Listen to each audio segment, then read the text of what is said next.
La renaissance d'un animal microscopique vieux de 24 000 ans et la baisse de la production mondiale de plastique, voici le flash de la curiosité proposé par la rédaction de Ça m'intéresse. La différence entre l'homme des cavernes et nous, c'est le résultat de la science.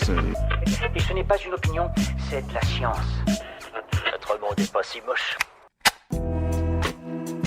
Il fait à peine 0,2 mm, mais il représente une découverte exceptionnelle pour la science. Des chercheurs russes ont annoncé qu'un spécimen microscopique et vieux de près de 24 000 ans a réussi à survivre à sa décongélation, puis à se cloner en laboratoire. Le minuscule animal a été prélevé dans le permafrost sibérien, au niveau de la rivière Alazeia et à 3,6 mètres sous la surface. Appelé rotifère bdelloïde, il a su mettre en place des mécanismes encore mystérieux pour mettre son organisme en pause pendant une très longue durée avant de revenir à la vie. Les chercheurs se demandent ainsi si le rotifère a mis complètement à l'arrêt son organisme ou s'il a seulement ralenti son métabolisme.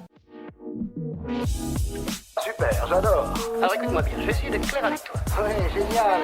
C'est assez rare pour être noté. Affecté par les restrictions liées à la crise sanitaire et la baisse de la demande, la production de plastique vient de connaître un léger repli en 2020, ce qui en fait la 3e baisse enregistrée par les producteurs de matières plastiques depuis le début de la période industrielle. Près de 367 millions de tonnes ont ainsi été produites en 2020 contre 1 million de tonnes supplémentaires l'année précédente. Une baisse mondiale de 0,3% avec de fortes disparités selon les régions du monde. L'Europe a ainsi connu une chute de sa production de 5,1% et la baisse est particulièrement importante en France avec une production diminuée de 11%. La Chine a elle poursuivi sa croissance effrénée avec une augmentation de 1% de sa production en 2020. Voilà, c'est tout pour aujourd'hui, on se retrouve bientôt pour un nouveau flash. En attendant, vous pouvez retrouver tous nos épisodes sur les plateformes de podcast Spotify, Deezer et Apple Podcasts. Voilà. Il ne reste plus qu'à vous remercier de votre attention.